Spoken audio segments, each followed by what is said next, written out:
Hello, friends. Welcome into the Cowboys Report. I am your host, Tom Downey. We have a whole bunch of rumors to get into to start off today's show. And yes, that does include several trade rumors. But we're going to start with Randy Gregory and Aldon Smith, as there's not going to be a decision on those two and their reinstatement before the NFL draft begins. I'm going to give this one 3 stars. It's almost 4, but Roger Goodell's the ultimate wild card, so you can never really say for certain on that front. But I do not anticipate Gregory or Aldon Smith being reinstated before the NFL draft. And quite frankly, that should not come as much of a surprise. This should be the expected reality for the Cowboys because, well, you don't know what's going on with those two, what type of football shape. And apparently Aldon's in great physical shape, but that's different than football shape. But he hasn't played since 2015. Randy Gregory's barely played at all the past couple of years throughout his NFL career. So you don't know what you're going to get from them. Now, their past 3 seasons, their individual numbers, the games actually come out pretty similar,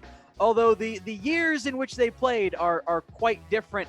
Aldon's had more production in terms of sacks and tackles for loss, not so much forced fumbles, but he hasn't played since 2015. Both Randy Gregory and Aldon Smith are wild cards for the 2020 season. What that means is you should not be banking on them to be reliable key contributors or borderline starters for you. If they ball out, if you get, what 2018 Gregory was from one or both of those guys, that's awesome. But you have to treat them as luxuries. If one of them impress, well, then you're feeling really good about that. But banking on them to play critical roles on your defensive at your defensive end spots, that's kind of a dangerous idea. Speaking of dangerous ideas, I am terrified to see what these numbers might end up looking like. But predict for me down in the comments on Facebook and on YouTube, how many combined sacks will Randy Gregory and Aldon Smith have in 2020? Producer Brett was extremely pessimistic before the show got started. I see quite a few higher numbers coming in. That's not a huge surprise for me. I know how we operate. We think it's a lot easier, by the way, to get sacks than it actually is. But keep those comments coming. The combined sack totals for Randy Gregory and Aldon Smith in 2020. Let's move on now to some trade rumors. This one, it's interesting. Trading Dak, fake news. People tweeted this out at me because they were so upset by it. This particular rumor comes from ESPN. Bill Barnwell, normally a smart guy, put together his 32 picks, 32 trades mock draft. This one was the Dolphins getting Dak Prescott and the number 17 overall pick in exchange for the number 5 overall pick and a 3rd rounder. So who says no to this? Type M for Miami, D for Dallas. We'll talk, of course, more about this in a second. But if you're watching YouTube and you get that ad break here, scroll down. This will be the pinned comment. Cast your votes there. The problem here with this idea is that you're not exactly selling high on Dak Prescott. You do get a top 5 pick to take a quarterback with, but you also don't necessarily get a whole lot to help out your organization. Ooh, a 3rd round pick. That'll be a nice, maybe you get a long-term defensive tackle or a safety starter, something like that, but you're not going to get, in all likelihood, an instant impact guy.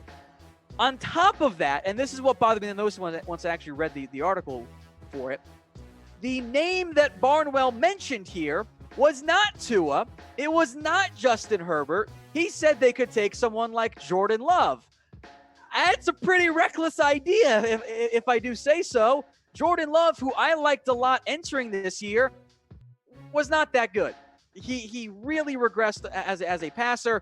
Herbert has some inconsistencies. Tua's got major medical concerns. My issue with this idea, you do end up saving, we'll just round and say $30 million, but you do take a significant step back in terms of quarterback play. Most rookie quarterbacks, very, very few of them, have a first 4-year career like the one that Dak Prescott has had. That is a significant gamble. Do you trust yourself to develop that guy? Because track record for the Cowboys of early round quarterbacks, or just quarterbacks in general that taken, not that great. So I'm not a huge fan of that trade idea. And even if I want to move on from Dak, A, he hasn't signed his tender, so he's not going to want to be traded, so you can't technically trade him right now. And B, I'd want more back in a trade. Speaking of Dak, Cowboys Nike jerseys are on sale, 25% off. It's chatsports.com/Cowboys Nike. That is chatsports.com/Cowboys Nike. Do not worry, I'll make your life easier. I'll put that link in the comments and the description of this video for you guys. I got all different types of colors and schemes and a variety of players too. I've added some more defensive guys like Jalen Smith, like DeMarcus Lawrence. Amari Cooper's in there, of course, as well. So if you want a Cowboys official Nike jersey, head over to chatsports.com/Cowboys Nike. All right, let's go back to Dak Prescott here. Any contract progress so far? You will not like this, but the answer is that, yeah, there's none of it. 4 stars on this one. The Cowboys just haven't shown a ton of urgency so far. Neither side is, despite the offseason program set to begin on April 20th. That is at least significant for me. They're not making progress. The most recent offer didn't really move the needle. The difference still remains 4 years versus 5 years. The hard deadline here ends up being July 15th because, after all, this ends up really being ends up being a virtual ops program. It's not that important in the end. But the issue for me in terms of Dak and the Cowboys, I'm frustrated having to continue to talk about this. This should have been done a long time ago. The Cowboys could have got this done a year ago if they'd worked with urgency, and they didn't have the urgency, and now they've got a little bit more, but Dak's got more leverage. And I want to make this note again. The difference being years is the issue. But if the difference is years, that means there is a difference more along the lines of money. And you can see it in the cap hits by year. If you go with a longer deal, you save money in the short term. With the way the cap might end up exploding, Dak might be able to easily get more than $43 million a year, and that might not even be expensive at that point for the quarterback spot. So that's the main issue there. Now, I mentioned that hard deadline of July 15th. With the way we're trending, you might not have very much, if any, in-facility preseason stuff, or at least in terms of the normal OTAs and minicamp and stuff. That all might be done virtually. So in terms of timing, it's not the biggest thing that Dak could end up, missing out on. But July 15th, that is the deadline for an extension for players who were on the franchise tag. If it does not get done by then, oh boy, we're in trouble, because if you let Dak play on the franchise tag, the cost only goes up, and frankly goes up by a significant amount. So that's your real hard deadline, and it needs to get done by then if you're the Cowboys and if you want to make Dak your long-term guy. So let's say that Dak skips the off-season program. How upset would you be? On a scale of 1 to 10, you guys know I don't like holdouts, which this technically isn't a holdout because A is under a contract, B it's voluntary, but kind of describes what's going on here, I think, a little bit. I would be mildly upset. It's not the biggest deal. It's not like he's skipping training camp, but I'd still prefer Dak to be around there. So let me know what you guys think. 1 to 10, rate your upsetness. It's worth it. Now, if you guys want the best Cowboys draft coverage, hit that big red button and subscribe. The fan-led Cowboys mock draft, that is coming up in a little bit, where you guys get to make the pick. If you haven't already, the 600 people watching right now, hit that big red button and subscribe today.